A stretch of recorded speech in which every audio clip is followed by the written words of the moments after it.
Olá, boa noite. Vamos começando mais uma live. Isso aqui é pro pessoal que vai ver depois. Que a gente hoje vai conversar sobre ansiedade infantil com a psicóloga Gabriela Andrade, né? Psicóloga infantil. Então a gente tá aqui preparando esses primeiros momentos. Vamos chamar todo mundo.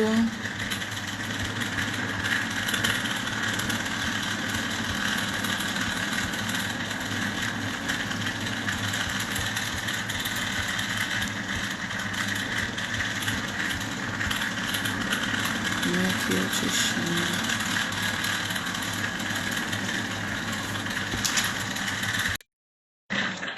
Seja bem-vinda, Ana Carolina, Sueli, muito bem-vindas. Boa noite.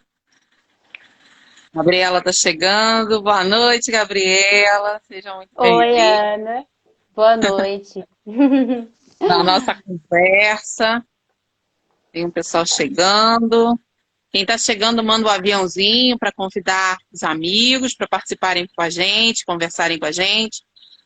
Bem-vinda, Júlia. Boa noite.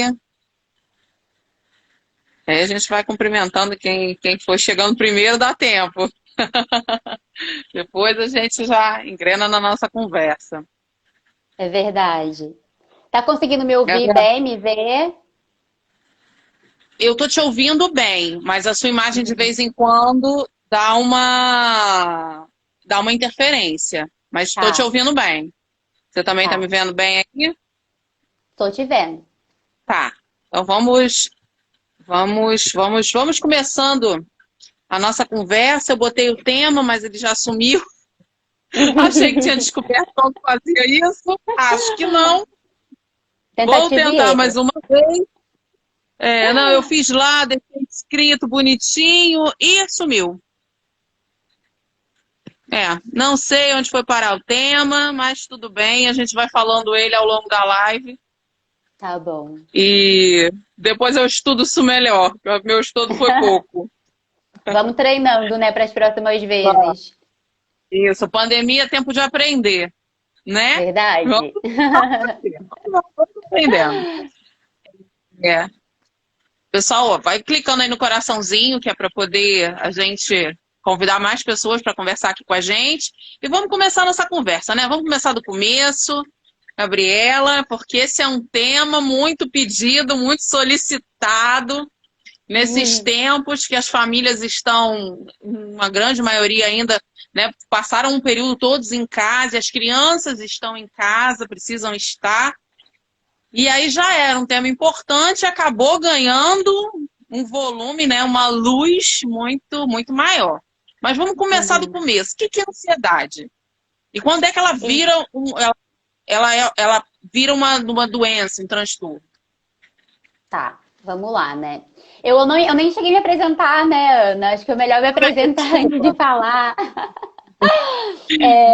Então, quem aqui é do perfil da Ana, né? Eu sou Gabriela, sou psicóloga infanto-juvenil, trabalho aqui em Campo Grande, né, no Rio de Janeiro, e minha abordagem é terapia cognitivo-comportamental. Trabalho com crianças, adolescentes e famílias, né?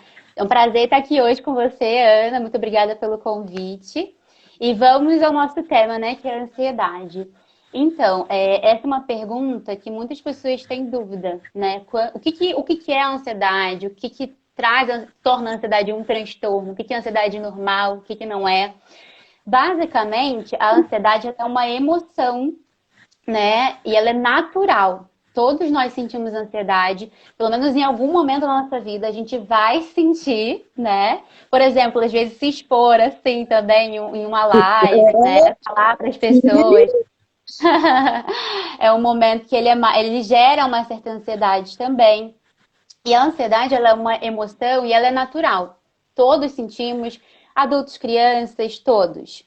É uma emoção que ela é derivada, né, do medo, que é uma das nossas emoções básicas, e, portanto, ela tem uma função evolutiva para a gente, né? Algumas pessoas pensam, ah, sentir ansiedade é muito ruim, é uma emoção ruim, uma emoção negativa. Só que, assim, se a gente sente até hoje, é porque ela teve alguma função muito importante na nossa história, né? E a função da ansiedade é uma função de autoproteção.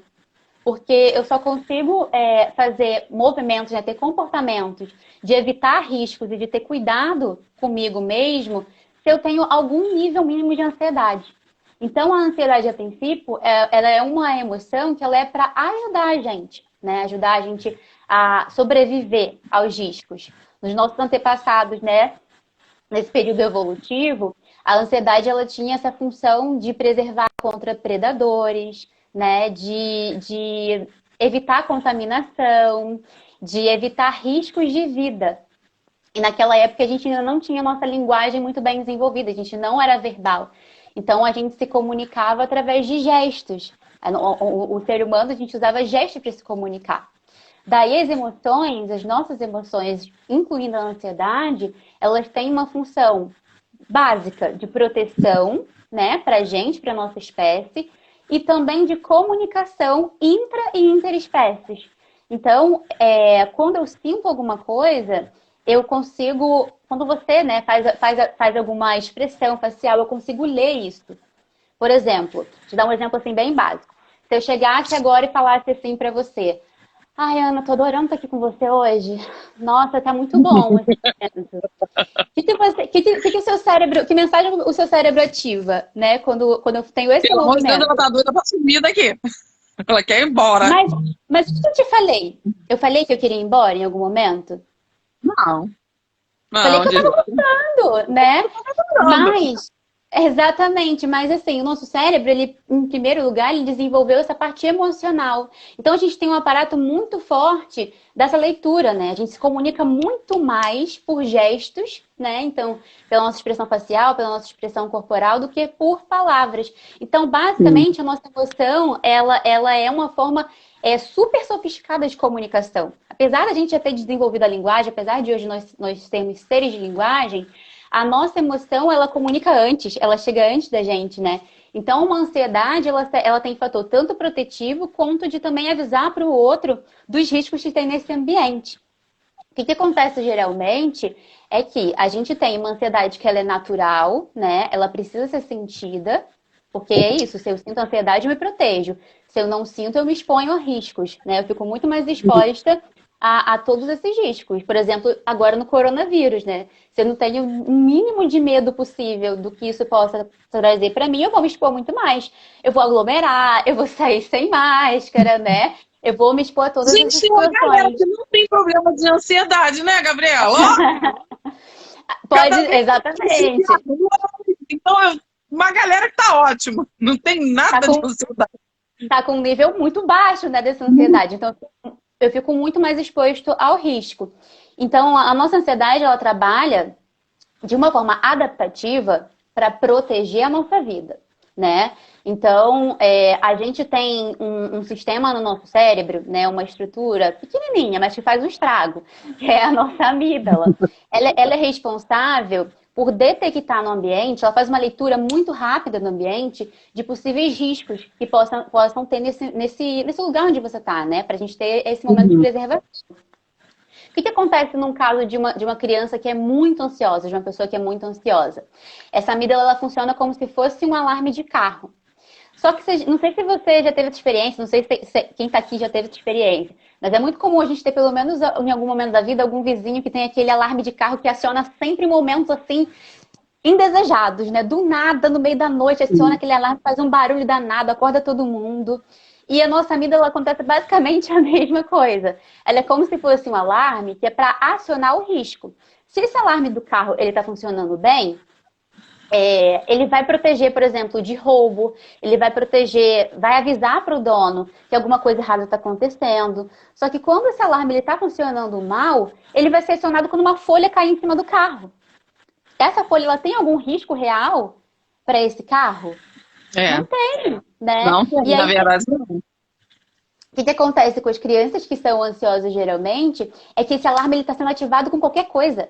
Então eu não tenho um risco real aqui presente nesse momento. E aí essa ansiedade ela deixa de ser adaptativa e funcional, né, que vai proteger a minha vida, e ela passa a ser mal adaptativa e prejudicial à saúde dessa criança. Então é basicamente essa diferença, né, entre uma ansiedade que é Uhum. funcional para minha vida, que tem função, né, de Importante, né? preservação, importante e que precisa ser Porque, sentida. A gente precisa sentir ansiedade, né, sim, para um transtorno de ansiedade. que aí já vamos para outro, já é outro caminho, né? E quais, Sim. assim, e quais são as principais características que a gente pode perceber? Porque eu sempre, por exemplo, eu sempre ouvi falar que a criança que rói unha pode ser uma. Não, o povo não diz que pode, né? O povo já diz que é.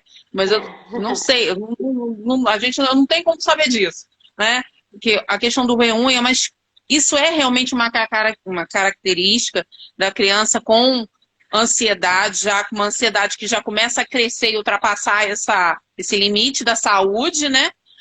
E quais são as outras coisas, os outros sinais que a gente pode perceber, em especial nesse tempo, né? Que a gente acaba ficando mais em casa e tendo mais tempo junto com as crianças. Uhum.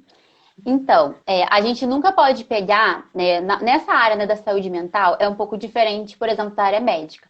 Existem algumas doenças na área médica que com um sintoma, você já sabe o que que é. Você bate o olho e você fala, fulano tá com Falta de isso. ar, coronavírus. Hoje em dia tá assim, né? Mas, por exemplo, uma criança com catapora, você olha, você sabe que é catapora, né? Sim. Na saúde mental, não é assim. A gente não tem um sintoma, uma característica única que vai definir um transtorno. A gente tem um conjunto de características, né, de sinais e sintomas que se expressam no tempo e que têm certo grau de intensidade e prejuízo na vida desse indivíduo. Então é assim que a gente vai avaliar se uma ansiedade ela está natural, ela está ainda com uma função adaptativa, ou se ela já está se tornando uma ansiedade patológica, né? E se desdobrando em um transtorno de ansiedade. Como que a gente começa a identificar isso? Vamos lembrar lá do nosso exemplo do nosso alarme de carro, né? Vamos lá. A amígdala, como eu tinha falado, ela é como se fosse o nosso. Ela está no centro de comando dessas nossas reações de medo e ansiedade. Só que ela também é responsável por mandar uma informação para outras estruturas, as nossas outras estruturas cerebrais nossas, que são responsáveis pelas nossas respostas, né? Nossas respostas comportamentais de fuga e esquiva. Que estruturas são essas? É o nosso hipotálamo, é a hipófise, a nossa glândula adrenal. Então, por exemplo, quando minha amígdala aciona e fala assim, opa, perigo, perigo, perigo, perigo, eu mando uma mensagem para essa área do meu cérebro. E aí, esse movimento que a gente faz aciona um outro movimento no nosso organismo. Que é o seguinte, a gente começa a avisar para essa glândula adrenal que a gente tem uma ameaça muito grande, que a gente precisa ter uma reação. Então é liberado cortisol, é liberado adrenalina, o nosso corpo ele se prepara completamente para a gente ter uma reação de fuga, né, de fugir desse possível predador, que o nosso cérebro evolutivamente gravou essa resposta, ou ataque, né? É por isso que a gente tem toda essa liberação hormonal. Só que o que acontece? Uhum. Isso é muito bom, essa reação ela é maravilhosa, se eu tivesse, no caso, um leão na minha frente. Eu precisava ter esse tipo de reação. Agora, se eu tô dentro da minha casa, se eu tô dentro da minha casa, eu sou uma criança, e aí, porque minha mãe saiu do quarto e me deixou sozinha, eu tenho toda essa reação fisiológica, isso é um sinal pra gente que alguma coisa já não tá indo muito bem, né? Tá, Então, o que que legal. acontece nos transtornos de ansiedade? Todo esse movimento que a gente tem neurobiológico, ele começa a ser ativado com uma frequência muito maior para essa criança, em situações que não existem riscos reais. Como é que os pais começam a perceber isso? Essa criança, ela começa a apresentar uma preocupação tremenda com coisas que às vezes a gente vê que não é bem assim, né? E aí é importante diferenciar, porque às vezes quando eu ouço os relatos, fala assim, ah, porque meu filho é muito ansioso, nossa, tá muito ansioso para a festa dele, que é daqui a 5 dias. Ai, porque ele quer muito ir para aquela viagem. Mas isso é uma ansiedade que está atrapalhando a vida dele, por exemplo? Está trazendo prejuízo, está dificultando a relação social, está dificultando a vida escolar? ou é uma ansiedade que ela tem um recorte em um momento específico? Vai acontecer um evento e essa criança ela está demonstrando ela tem Ansiedade. essa Aniversário, emoção, então, né? Exatamente, né? Imagina, se você marca para mim, marca uma viagem, eu já vou ficar um mês inteiro pensando nisso. Só que isso não vai interferir na pensando, minha. eu preciso providenciar, quando. Sim. Então, assim, isso não vai interferir na minha vida diretamente. O que é importante da gente observar nessas reações das crianças da ansiedade é o quanto que isso está sendo intenso, frequente e prejudicial para essa saúde, né? Então, quando eu começo a perceber que essa criança está com uma ativação muito grande de ansiedade, ela está demonstrando, né, tá reclamando que o coração está acelerando muito, que ela não consegue respirar. As crianças fazem esse relato, né? Não consegue respirar, que o coração acelera, que ela está se preocupando com coisas que não cabem a uma criança se preocupar muitas vezes. Então, se preocupando com a vida financeira dos pais, se preocupando se a mãe vai voltar do trabalho à tarde, enfim, tendo essas preocupações exageradas no dia a dia. E aí a gente começa a ver esse efeito no comportamento da criança. Então a criança ela passa a evitar algumas coisas, ela começa a evitar escola, ela começa a evitar o grupinho de amigos, né? Ela começa a evitar diversos contextos que vão trazendo um prejuízo em relação à aprendizagem para ela. E aí esse é o momento em que o nosso alerta, né, enquanto cuidadores e pais, tem que estar o máximo ativado, porque esse é o momento que a gente precisa buscar um profissional da saúde para poder tratar dessa criança, né? Porque isso é um sinal de que essa ansiedade está trazendo prejuízo para essa criança. É uma ansiedade que está trazendo um prejuízo social, escolar, um prejuízo nas relações que ela está estabelecendo com esses colegas, que são ambientes em que a gente precisa levar as crianças, que é ali onde elas vão adquirir habilidades importantíssimas para a vida, né? E vai se isolando, e vai se retraindo. E aí a questão da ansiedade é que quando a gente tem esse transtorno e não trata, é que ele deixa a gente muito mais vulnerável a desenvolver outras coisas na vida adulta. Então, Uhum. uma depressão, consumo exacerbado, né? Uma dependência de álcool, de drogas, né? Dificuldade na vida acadêmica, dificuldade na vida social. Então é muito importante a gente ter esse olhar É também isso. de quando esses sintomas eles estão indo além, né? Não tá Não, mais isso protegendo. sim, isso é uma preocupação muito grande, né? Porque não é só, é com sofrimento hoje da criança, mas a gente sabe que tem pessoas que carregam isso para a vida, pela vida fora. E isso acarreta muitos problemas, né? Muitas dependências, N dependências, né? Eu acho realmente, Sim.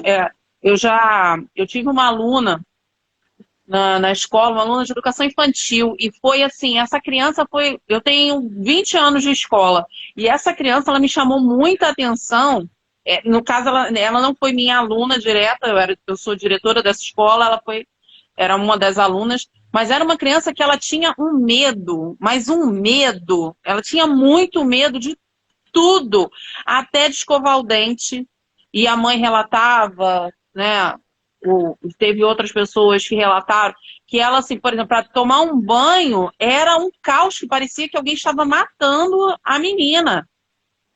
E essa, agora você falando da ansiedade e outras coisas podem, e algumas coisas que eu li também, me veio, eu li em alguns sites, tudo falando sobre esse medo muito grande. Aí eu lembrei dessa menina, porque era medo de tudo, era medo de pegar no lápis, ela medo de participar, que você falou que atrapalha. Ela tinha medo de participar de qualquer brincadeira que a gente propusesse, fosse andar em cima de uma linha riscada no chão. Não tô nem falando andar em cima de alguma coisa um pouco mais alta. Uma linha, um risco no chão. Tudo para ela era apavorante, ela não queria participar de absolutamente nada. Foi uma luta muito grande da professora junto com a gente, porque aí a gente tinha que ir junto mesmo, abraçar. Literalmente, teve um dia, vamos junto, abracei ela, fiquei para acolher, né? Para conseguir Uhum. escovar. A primeira vez consegui escovar aquele dente depois do lanche, depois já tinha uns 3 meses isso. E aí a coisa foi melhorando, mas aí depois a mãe sumiu com ela da escola. Não sei nem o que aconteceu, mas a mãe também tinha problemas, tinha transtornos de ansiedade, Uhum. que ela relatou. Isso, isso é uma coisa Então muito esse medo pode... importante. Não entendi sua pergunta agora. Se realmente esse medo, se eu estou fazendo essa relação certinha, se esse medo pode estar ligado a uma ansiedade, e já uma ansiedade que extrapola o normal, né? Sim, assim, na realidade, tudo a gente precisa de uma avaliação, né? Porque às vezes a Sim, gente não tá sim. falando só de uma ansiedade, às vezes é para além, né? Existe às vezes um outro transtorno junto. Mas essa característica de sentir muito medo, de evitar e de começar a trazer esses prejuízos sociais e escolares é um marcador, sim, de uma ansiedade que não é mais normal, né? Porque é aquilo, é uma coisa que a gente tem que ter bem claro na nossa cabeça, né? Se a minha emoção, evolutivamente, ela tem uma função de proteção e adaptação nesse ambiente, quando ela está perdendo essa função e ela está me trazendo prejuízo, já é um sinal para eu procurar uma forma de ajuda, né? Já é um sinal para eu começar a me movimentar e ver que tem alguma coisa que não está funcionando bem nesse organismo, né? A minha emoção, ela tem essa função. A minha emoção, ela precisa ter essa função que é de proteção. É aquilo que eu tinha falado lá no início, né? A gente às vezes fala, ai, sentir ansiedade é muito ruim, essa emoção é horrível, né? É uma emoção atrela negativa, porque a gente tem um mal-estar físico. Porque a nossa emoção, ela é uma reação puramente fisiológica. Esse é outro ponto que é muito importante, né? Da mesma forma que você... Eu gosto sempre de usar esse exemplo com os pais no consultório. Da mesma forma que você... Vamos pensar que você está saindo num dia que está muito quente. E aí você está andando embaixo daquele sol que está escaldante. E aí você começa a suar. E aí você olha para o seu braço e fala, para, suor! Para agora! O que vai Tem como. acontecer? Nada, você vai continuar suando. Exatamente, porque é uma reação que eu não controlo. As nossas emoções, elas são reações fisiológicas que a gente não tem controle sobre elas, né? E elas têm uma função, elas precisam ser sentidas em determinados contextos em que elas têm uma função adaptativa, né? Então eu não tenho emoção que é ruim. Eu não tenho que viver sem ansiedade. Ah, eu não quero sentir nenhuma ansiedade. Como eu tinha falado também, se eu não sentir nenhuma ansiedade, eu vou estar Morreu. exposta a tudo quanto é risco, né? Tudo quanto é risco. Eu vou chegar e eu vou ver uma janela, eu sou criança, achei legal, vi um desenho de super-herói, eu vou pular, porque eu não sinto medo. Eu acho que tá tudo bem, eu não tenho nenhum nível de ativação, né, no meu organismo. Então é muito importante a gente sentir todas as emoções. Inclusive, se eu sinto todas essas emoções, se eu consigo passar por essas ondas, nesses contextos determinados, isso é um marcador de saúde pra gente, né? O que demonstra pra gente uma falta de saúde, né? Um sinalizador de algum transtorno, de alguma patologia. É uma desregulação emocional, por exemplo. É quando uma pessoa ela está sempre ativada na mesma emoção. Ela só sente aquela emoção em todos os contextos. Nos transtornos de ansiedade, geralmente, acontece isso. A pessoa ela começa, uma criança, por exemplo, com transtorno de ansiedade generalizada, ela é uma criança que ela se preocupa o tempo inteiro. E aí ela se preocupa com tudo, com coisas que não há necessidade de se preocupar. É como se aquele alarme de carro do vizinho, que é todo, que ativa com uma Onde folha. chegou? Exatamente. Então, assim, essa amígdala, ela tá me passando informações nesse ambiente que tudo é perigoso, que o mundo é perigoso, que tudo ao meu redor é arriscado. E aí eu começo a ter essa frequência nesse estado ansioso. Tudo que a gente não tem variação, é um marcador pra gente de patologia, né? Então, e a variação que eu falo não é instabilidade, é uma variação adequada, né? Eu tenho contextos em que eu preciso sentir uma emoção. Se eu sinto o cheiro Uhum. de uma comida, se eu sinto o cheiro de uma comida contaminada e eu não sinto nojo, é perigoso. Se eu sinto aquele cheiro Sim. aquele fedor, eu vou comer um negócio que está contaminado, eu preciso sentir nojo nesse lugar. Agora, eu não preciso sentir nojo, por exemplo, de verduras, porque isso é uma coisa que vai fazer bem para minha saúde. Da mesma forma, é a ansiedade, né? Se eu vejo um cara do outro lado da rua com uma arma, eu não vou chegar lá e falar, oi, tudo bom, querido? Me dá um abraço. Eu vou levar um susto, eu vou sair de perto, né? Sim. Então, é Lembrei de um importante vídeo que eu recebi sentir. pelo WhatsApp outro dia. Exatamente essa situação. A menina na festa, aí, quando olha para o lado, a cara dela é exatamente a cara da ansiedade de fugir daquele lugar o mais rápido possível. Exatamente essa Sim. emoção. A gente lê assim com clareza. Eu também, coitado, Aham. mas tem uns comentários aqui, pessoal. Gente, pode mandar pergunta. E a gente vai conversando em cima das perguntas de vocês também. Tem um comentário aqui da Silvia.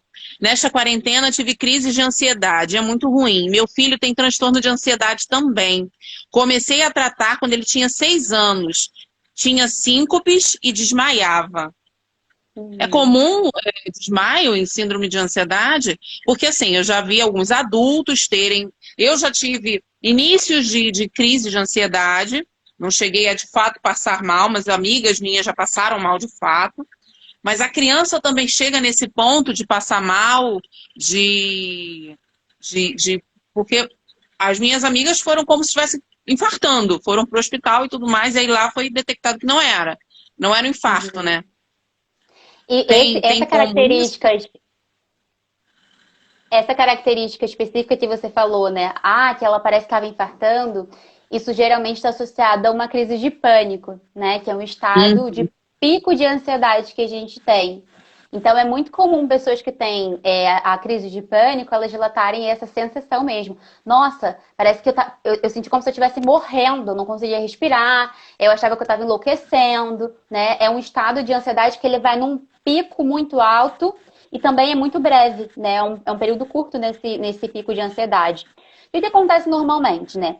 A gente tem um linear de ansiedade que é natural, para todo mundo sentir, como eu falei. É uma emoção. Enquanto emoção, ela é fisiológica, incontrolável, evolutiva, então ela tem uma função e todo mundo precisa sentir. Só que, o que acontece com uma pessoa que tem um transtorno de ansiedade? Essa linha, né, de uma ansiedade que é comum, que é adaptativa, ela é acima. Então, por exemplo, numa criança que tem um transtorno de ansiedade generalizada, que é esse medo de tudo, né? Vamos, de uma forma bem resumida, enquanto outras crianças estão com essa linha aqui, a dela está aqui. E é uma constante, né? Então, ela está sempre nesse estado de ansiedade.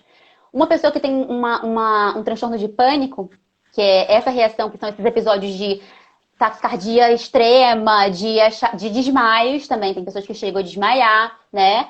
Então, uma pessoa que tem esse episódio, ela tá nesse limite da ansiedade e aí, de repente, ela tem esse pico lá em cima, que é o momento do pânico, né? E aí é como se o nosso cérebro tivesse, assim, em looping, naquele estado, né? De tem uma ameaça muito grande aqui, eu libero o cortisol, a adrenalina, meu corpo ele se prepara para luta e para fuga, só que não tem nada. Não tem um leão na minha frente, né? E aí essa pessoa ela fica muito desesperada, porque geralmente as pessoas descrevem como se fosse do nada. Nossa, eu tava na minha sala e de repente eu senti isso. Ah, eu tava no caminho para a escola e de repente eu senti isso. Quando uma criança ou um adolescente tem um transtorno de pânico, é muito comum que eles comecem a evitar, né, os lugares. Então, se essa criança ela teve uma crise de pânico na escola, ela começa a evitar a escola. Quando essa criança teve uma crise de pânico no shopping, ela começa a evitar o shopping. Se ela teve uma crise de pânico na casa do colega, ela começa a evitar a casa do colega. Então, vai se restringindo, vai se fechando em poucos lugares de convivência, né? Vai se isolando cada vez mais. E aí tá aquela questão do prejuízo que eu estava te falando, né? Que quando a gente começa a perceber que essa ansiedade ela não está com uma função nesse ambiente adaptativa e está trazendo esses prejuízos gerais, é quando a gente está falando de um transtorno. Isso é um transtorno de ansiedade, né? É aquilo que está debilitando, está trazendo um prejuízo para essa pessoa a níveis sociais, emocionais, exatamente, para a vida, né? E aí a gente precisa tratar disso. Porque se a gente não trata, isso vai se estender ao longo da vida dessa pessoa e se desdobra em coisas... Né? Sim. Então, assim, se desdobra em outros transtornos também. Tem pergunta aqui, Gabriela, ó. Como os pais podem avaliar o nível de ansiedade dos filhos em casa? Definir quando está normal ou passou por um nível patológico? Eu já vou até juntar uma outra pergunta, porque eu acho que essa é a grande questão desse momento, né? Como preparar os filhos para quando voltarem às aulas e trabalho, para não diminuir a ansiedade, né? A questão da ansiedade já dá separação, porque a gente já estava meio separado, agora grudou tanto que para separar de novo é outra preocupação, né? Então, são duas questões, são duas coisas muito parecidas, porque acho que estão no contexto da pandemia, vamos dizer assim, né? Uhum. São as nossas preocupações atuais, né? É o que está acontecendo hoje. Sim. Então, a gente vai A começar nossa assim. sociedade de hoje. Então, são coisas novas, né? A gente não tem, a gente agora está começando a ter estudos sobre isso, porque a nossa geração é uma geração que nunca passou por isso antes, né? Ninguém da nossa Não. geração passou por uma pandemia. Então, isso uma situação completamente nova que vai gerar consequências novas também para essas famílias, né? Para essas crianças.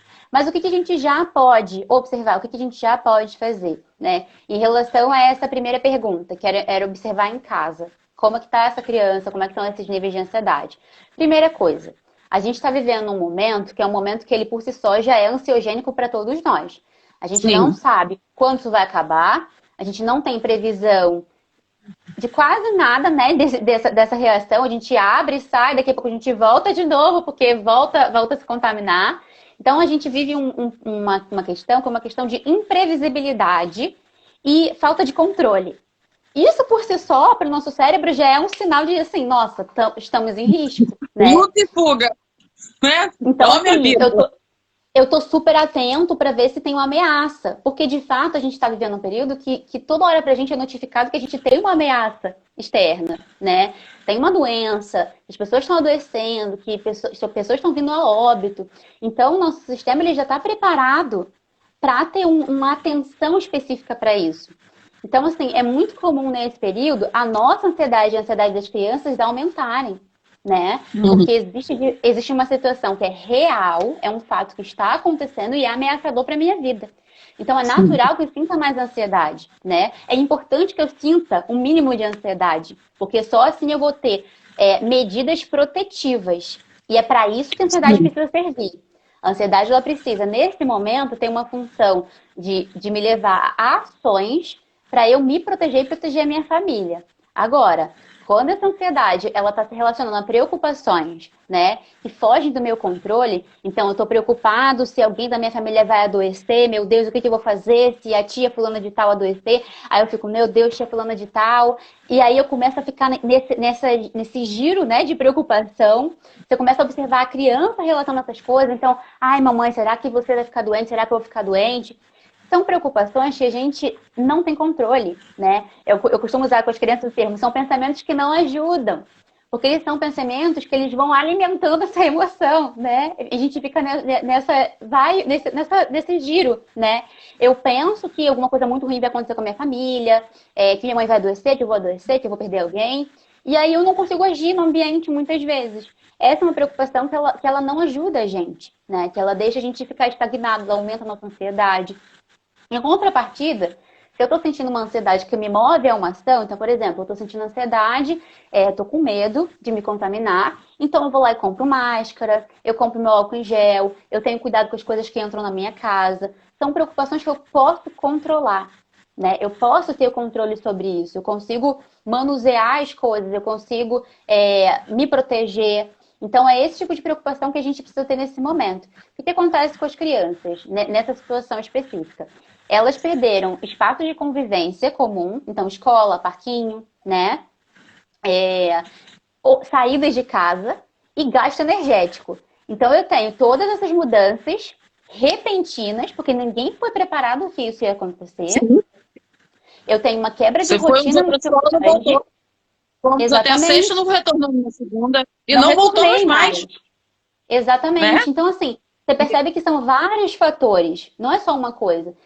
Eu tenho uma doença que está acontecendo no mundo, eu tenho essa quebra de rotina, eu tenho a perda de lugares de convivência para mim, eu tenho a perda de ambientes em que eu podia gastar essa energia que eu tenho. Então, isso vai aumentar a ansiedade de todas as crianças. A maioria das crianças vai se sentir mais ansiosa. Agora, quando que isso é um sinal para os pais de que passou dos limites, né? Não, passou dos limites isso. Quando a gente começar a observar aqueles prejuízos que foi falado. Então, meu filho está sentindo ansiedade todo dia, muito tempo durante o dia. Meu filho está se queixando de sintoma fisiológico o tempo todo. Meu filho está relatando um monte de preocupação o tempo inteiro. E aí a gente tem que começar a observar, opa, o que está acontecendo, né? Essa criança está começando a evitar sair do quarto, porque está com medo de chegar lá na sala, porque fulano de tal foi na rua e pisou na sala. Então, assim, a gente tem que começar a observar esses comportamentos, o quanto que eles estão interferindo nesse bem-estar dessa criança.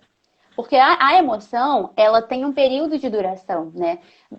Aproximadamente, assim, uma emoção, ela tem uma duração de 12 a 16 minutos em crianças e em adultos de 18 a 24 minutos, né? Então, é preciso ter esse período de gradação. Se uma criança está se sentindo ansiosa o dia inteiro, 7 dias por semana, aí a gente já não está mais num parâmetro normal. Você está trazendo um sofrimento, né? Trazendo sofrimento, trazendo prejuízo para essa rotina. E aí a gente precisa tratar. A gente precisa ter um olhar mais cuidadoso com isso. Então, assim, porque eu já ouvi alguns relatos de algumas crianças que até já me perguntaram em live sobre isso. Algumas crianças que, assim, estão muito, é o que você falou, muito medo do coronavírus, muito apavorada com o coronavírus, né? Muito assustada mesmo. E eu até comentei, falei assim, a gente também tem que, porque essa é a minha fala normal, assim, a gente, para as crianças, a gente tem que ter a dose da criança. A criança perguntou X, eu só tenho que responder X. Eu não preciso responder X, Y, Z. E aí, e também cuidado com a televisão, muitas vezes.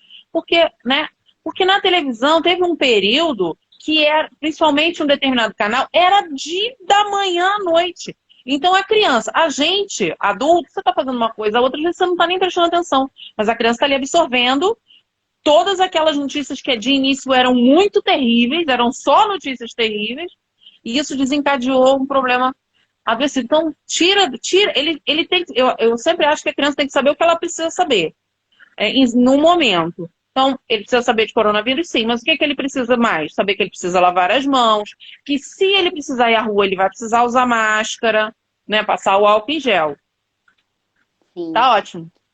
Exatamente. Eu não Isso que preciso você falou estar citando essa palestra para todos os dias, né? Isso que você falou é muito importante. É o cuidado que a gente precisa ter com as mídias. No início da pandemia, isso estava tendo picos de ansiedade, as pessoas estavam tendo picos de ansiedade.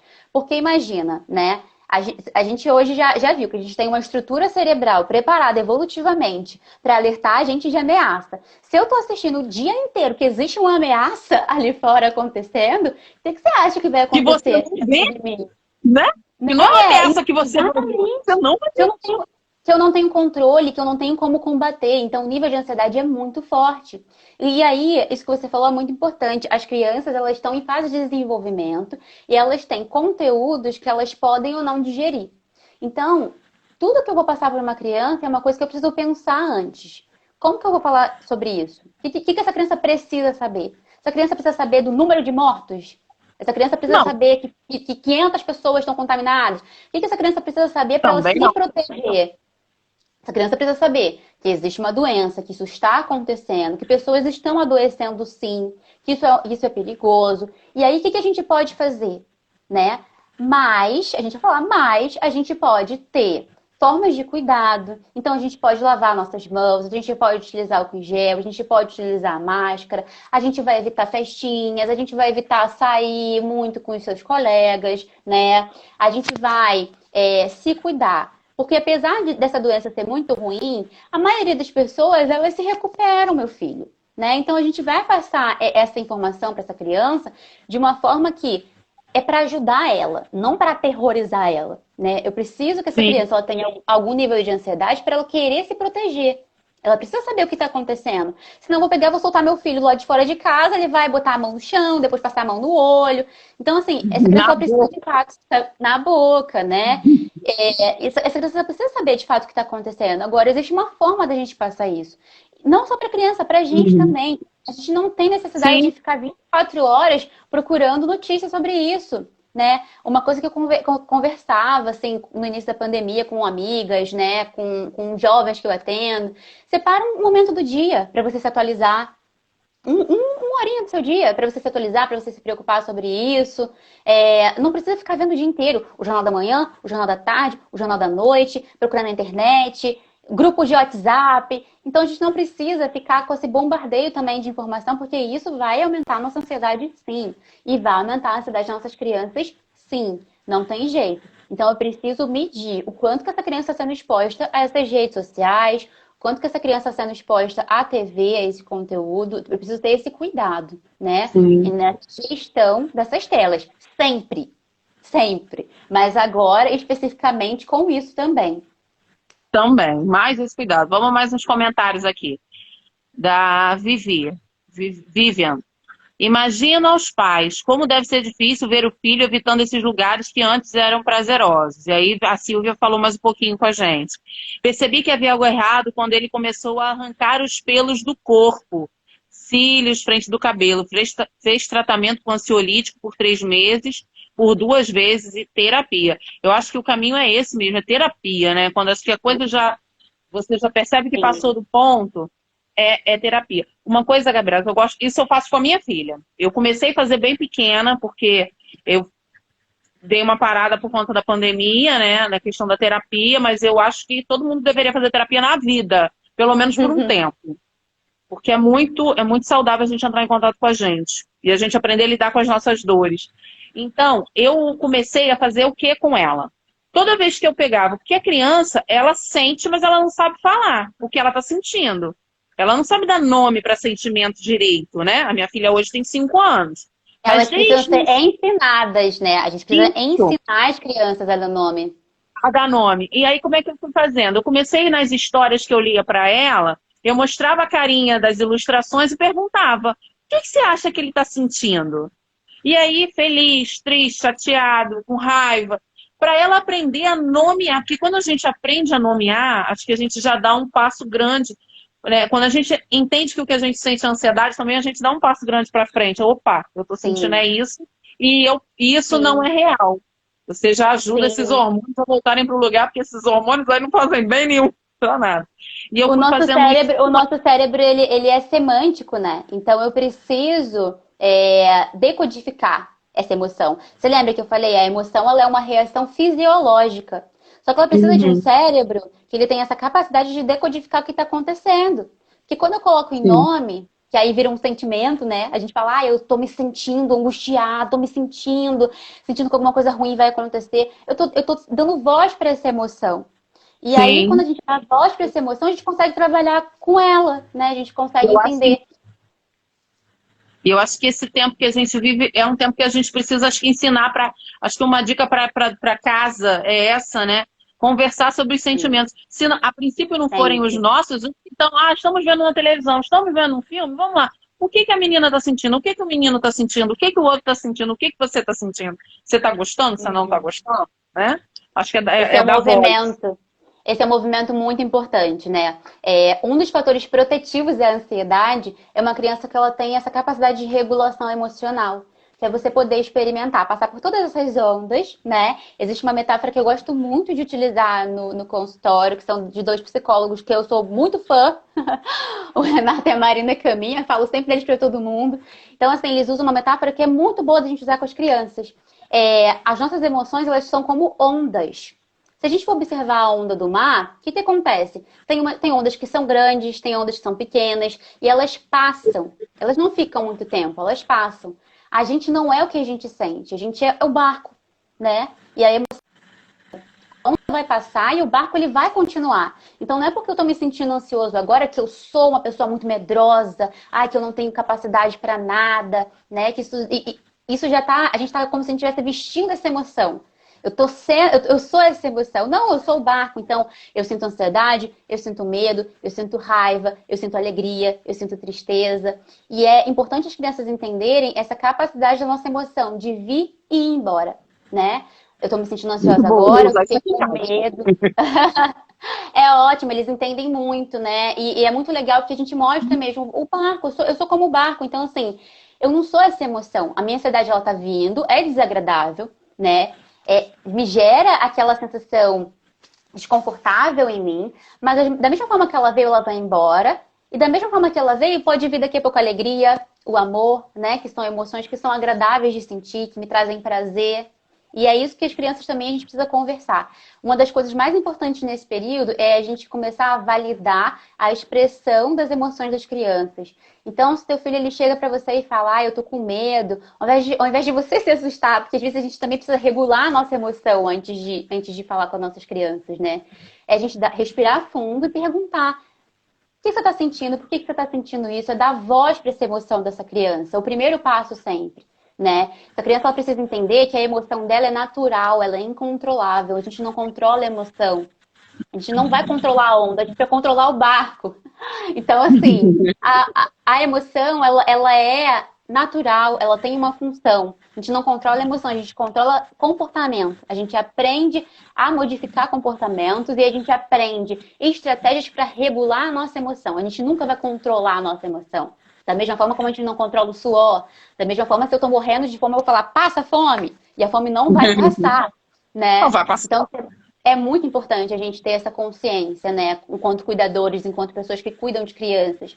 A gente precisa ajudar essas crianças a expressar as emoções que elas sentem, porque a emoção guardada é uma das piores coisas que podem acontecer, né? É um fator que ele vai gerando cada vez mais essa desregulação. E a desregulação emocional está na base de diversas patologias, de diversos transtornos. Então, essas crianças elas precisam aprender a falar das emoções, a expressar assertivamente essa emoção. Então, expressar essa emoção, falar sobre essa emoção, identificar no outro. Isso que você fez com a tua filha é muito importante, porque isso gera empatia. Então, precisa identificar quando o outro está sentindo medo, quando o outro sente tristeza. A emoção não é uma forma da gente se comunicar com os outros, né? Ela não tem essa função. Então, eu preciso saber disso, né? Então, é muito importante nesse período que os pais estão passando mais tempo com os pequenos em casa. Vamos falar sobre o que a gente está sentindo, né? Vamos cultivar esse contato, vamos aproveitar esse vínculo para quem pode também, porque eu sei que tem famílias que não estão podendo passar por isso, são famílias que estão o dobro do trabalho do que antes, né? Mas as famílias que estão conseguindo ter esses momentos, cultiva esses momentos, porque o vínculo seguro também, ele é uma forma que a gente tem de cuidar dessa criança, de proteger essas crianças, de mostrar para essas crianças que apesar das dificuldades que a gente tem no mundo, a gente tem uma base segura, uma base que a gente pode confiar, que a gente pode contar, que a gente pode retornar, né, quando a gente precisa de orientação, quando a gente precisa de uma direção. Isso é muito importante também nesse momento que a gente está vivendo, especificamente, né? Aqui tá colocando, né? Não vê, aqui em casa não se vê desenho, é que se vê desenho o dia todo, o noticiário está muito tóxico. Outra amiga já comentou que na casa dela, no início, estava vendo muito jornal, muito, né, muito noticiário. Né? E também, assim, resgatando uma pergunta um pouco lá de cima, que eu achei uma grande dúvida. Eu escuto muita gente falar, mas poucas vezes eu vejo o aluno falar e o professor falar sobre essa volta, essa possível volta. Sim. As aulas, que é uma Sim. preocupação grande, né, de contaminação e tudo mais. Agora já se fala mais uma data, não sabemos quando será de fato, né? E como é que a gente lida com o medo, às vezes, o medo da gente primeiro, né? Pai, Sim, mãe, no meu caso, exatamente. professora, de voltar para esse meio, e como é que a gente pode se cuidar para não desenvolver nenhum transtorno já com essa preocupação, que a gente sabe que é uma preocupação real, né? Existe um medo real, mas só que a questão de trabalho e tudo mais nos faz ir adiante. E tem famílias também que precisam da escola, precisam mandar os seus filhos para a escola. Não é só uma questão de voltar por voltar, né? Às vezes a família trabalha, vai precisar voltar para ir para a rua, a criança não tem com quem ficar. Então, tem essas questões. Como é que a gente lidar com esse monte de coisa, meu Deus? Eu acredito assim, como eu acabei esquecendo de responder essa, né? Mas é assim, essa questão da volta à escola é uma questão nova, né? A gente está vivendo um momento muito novo. Então, não existe um roteiro. Olha, faz isso que vai dar certo, isso. Não tem, né? É o que vai ser adequado para cada família. Mas é muito importante, se a gente puder elencar coisas que são necessárias nessa volta. Em primeiro lugar, você falou uma coisa super importante. A gente, enquanto adulto e cuidador dessa criança, regular primeiro a nossa emoção. Eu tô confiante com esse retorno? Eu tô confiante com essa volta? Né? Eu confio nessa escola que meu filho ele tá? Eu vou deixar essa criança, eu vou me sentir seguro? Porque se eu sinto medo do meu filho retornar e eu tô acreditando que alguma coisa vai acontecer, que eu tô inseguro, essa criança ela vai sentir insegurança também. Essa criança ela vai sentir preocupação. Né? Então, assim, antes de qualquer coisa, a gente precisa primeiro regular a gente antes de chegar e querer, né, ajudar a criança, enfim. É muito importante a gente fazer esse movimento, a gente se perguntar se a gente está seguro, se esse é um ambiente que é adequado, né? Se esse é o momento que eu quero retornar com essa criança. E nesse aspecto, eu tô pontuando para as famílias que têm essa possibilidade, tá? Porque a gente também sabe, como você pontuou, que tem famílias que não têm essa possibilidade. Tem famílias em situações de vulnerabilidade social que nem essa escolha estão podendo fazer, né? Enfim. Mas famílias que a gente pode ter esse questionamento, que a gente tem uma rede de apoio na casa, em que a gente pode deixar essa criança, você pergunta se esse retorno é um retorno seguro, né? E aí, primordial é orientar também essa criança. É um momento novo, a gente vai ter muitas tentativas e erros. E aí, essa é uma questão que é muito importante da gente pontuar com as crianças. Se a criança está preparada, ela sabe como se cuidar, ela sabe como evitar esse contato. E a gente pode passar isso para a criança de uma forma menos ansiogênica possível, né? Olha, meu filho, porque se você fizer isso... A gente não precisa fazer isso, a gente pode pontuar isso de uma forma mais tranquila com essa criança, né? A gente pode pontuar com essa criança formas de ela se proteger, formas de ela se cuidar. Isso numa perspectiva de quando as aulas voltarem, se voltarem aí desse ano, né? Que a gente já tem essa questão, né? De avaliação. Teve uma amiga aqui que comentou, ela fez vários comentários, eu não estou conseguindo voltar, mas ela comentou de um projeto da prefeitura que, assim, eu não conheço a fundo, porque na escola que eu trabalho tem esse projeto, que é o Espaço Ser.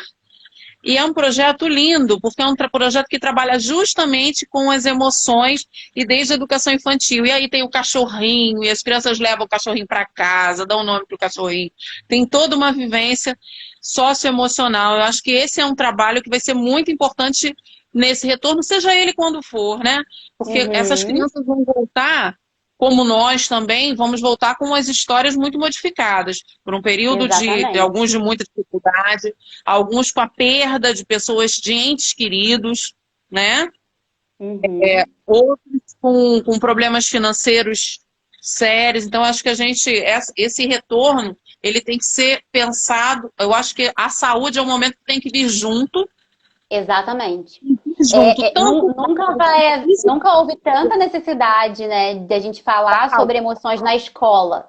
A escola é um ambiente que ele é preventivo, né? A intervenção a gente faz no consultório, mas se eu consigo trazer uma informação preventiva na escola, eu já consigo orientar pais. Eu consigo orientar pais em relação a esse manejo com essas crianças. Eu consigo ajudar essas crianças a aprender a identificar as emoções, a regular as emoções, a ter estratégias de regulação emocional, né? A ter reconhecimento dessa emoção, a falar sobre as emoções. Então, a escola é um ambiente que eu particularmente, eu gosto muito quando eu vejo escolas que têm essa visão socioemocional, né, da criança.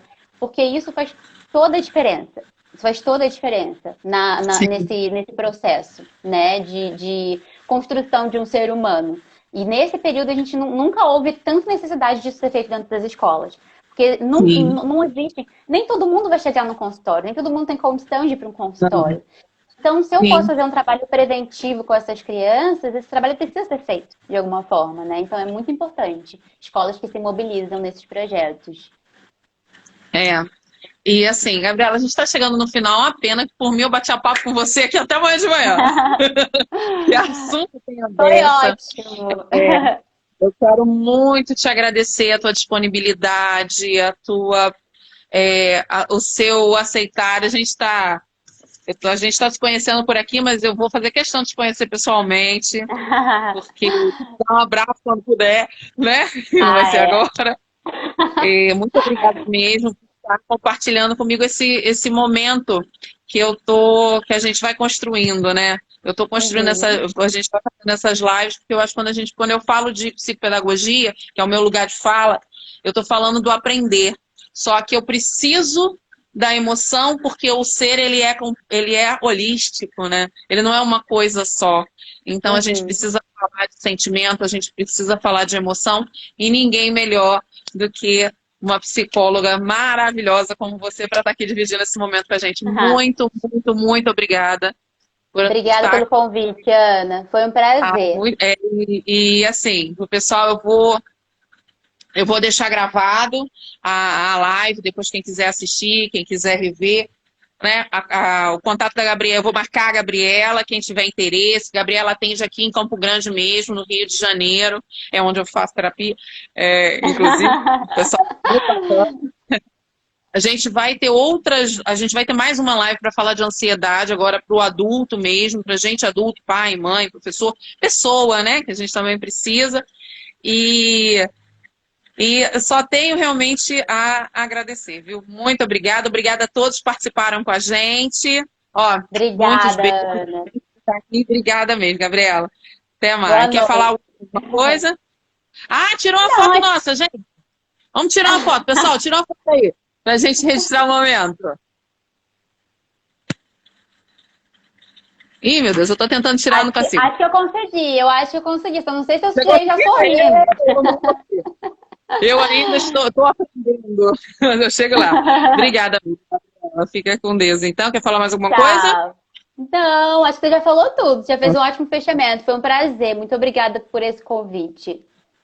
Tá bom, brigadão. Tchau, tchau, gente. Boa noite, Tchau. gente. Boa Tá. noite.